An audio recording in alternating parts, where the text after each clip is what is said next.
Non-spoiler review for Bong Joon-ho's new movie, Mickey-17, Robert Pattinson, Naomi Ackie, so many people.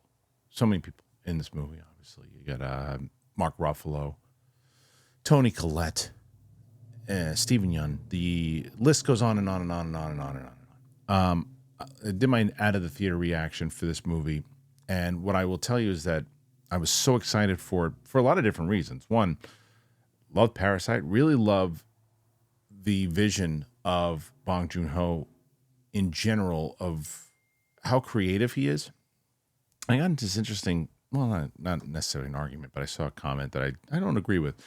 You can absolutely be original with a movie because people are always asking for original content, and there's a book out there, the Mickey-17, and Bong Joon-ho made this movie based on the book, and people are like, well, it's not original if it was a book. That's not true. It's a matter of the filmmaking in general and how you put that together, and does that feel original? Now, some people might argue the moon aspect of this movie, and there's certain elements to it, but Moon was a smaller movie, right? This movie is small for a bit, and then it gets large. And this is going to be a strange review in general because it is brilliantly directed. The sound is incredible. The music is fantastic. The performances are really good.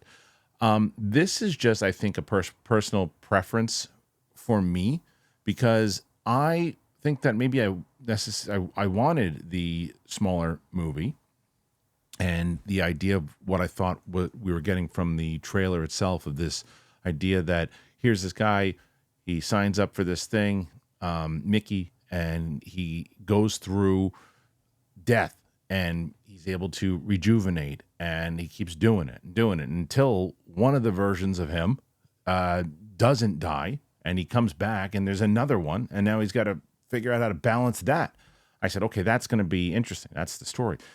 The problem for me, and it might not be a problem, it doesn't seem like it's a lot of problems for a lot of other people, it goes off in this crazy other direction, which people will say, well, just take what you got.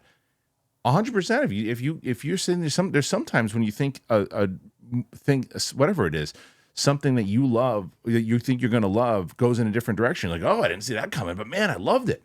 This went in a different direction that I said, it was a little too crazy for me. Again, brilliantly directed, brilliantly acted. Robert Pattinson's doing this crazy thing with this Mickey character, and he's so good at it with this accent that he's doing, and he loses himself in the character. Whatever version he is, he loses himself in. I don't necessarily know if I loved Mickey as a character, but the performance was fantastic. And the same thing with Naomi Ackie. She plays like the love interest, and there's times, and this isn't her thing. I'm like, it's like when you're watching a comedian sometimes, you're like, oh, that they used the F-bomb. That was funny in how they used it. So, and this has nothing to do with her. This is the script. She starts cursing and screaming and yelling. I'm like, she's such a good character, and that just seems like just screaming and cursing for no particular reason. That is an absolute nitpick that you are okay to put in the comments. It's such a nitpick. It has nothing to do with whether or not I liked the movie or not. That was one thing. The movie gets really loud, really crazy, goes in this kind of science fiction place that I didn't know it was going to go. Clearly, it's a science fiction movie, but where it goes with the planets and other things that I wasn't sure where they were going to go. I'll just say there's kind of like a Dune type of thing going on. And how that played, I didn't know. I didn't know how I was going to dig it. And what I will say is by the end of the movie, by the next day, I should say, after I watched it, I was thinking about it. And that's always a good sign. I was thinking about it, and I was like, okay, is this one of those movies that I watch again? I appreciate it more as I see it a second time, because maybe the first time I saw it, I had this idea of this smaller thing that I thought they pitched in the trailers, yet it was this completely different film. Maybe.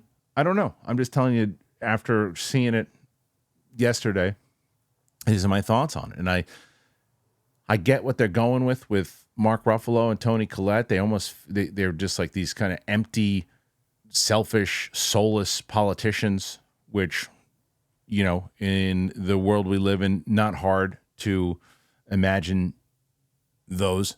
But they felt a little cartoonish at times, but I think that was the point. And yeah, it's just a strange review. Like I said, I think that this is going to be a guarantee for people. This is what I mean is that you're going to go see this movie. You may feel like I did, where you're like, oh, I'm so locked into how they are setting this thing up and where this is going, and then it goes that way, and you're like, I didn't like that right turn. I wish they would have kept going straight. Or you could be like, what the hell is this guy talking about? They made that right-hand turn, and we saw all these different things and all these, and it went into these places that was so bizarre and so crazy. I loved it. It was so different. And I feel like a lot of people are going to feel that way. This is not one of those ones where I'm going to be like, oh, I can't believe people like that movie. It's so terrible. Of course not. It's brilliant. He's a brilliant director. But this one just didn't hit the mark for me. But here's how I'm going to make it even more strange. Because of the filmmaking aspect, the performances of it, and all that, I can't give this a rotten review. It's not. And rotten is anything under 3. If I'm just judging on story, I go lower because I didn't love the story. But if I go on filmmaking and everything else, I got to go 3.6 out of 5. And it was this, and this is easily something that if I watch a few more times and I said, well, you know what, maybe this, I could see myself going to a 4. On the contrary, I could also say, you know, I stuck exactly where I was there, and I might even go down to a 3 now.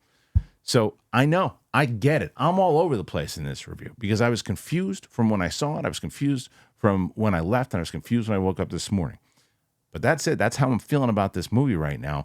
This is not one of those ones where you and I could be on the exact same page, and you and I can be on the exact opposite page, and I get it.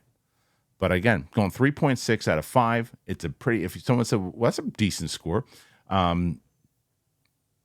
It just, I can't, the filmmaking's too good. It's too good to give it anything lower than that. So that's my review. That's my thoughts. Thanks for joining me here. I appreciate it, and we'll see you soon.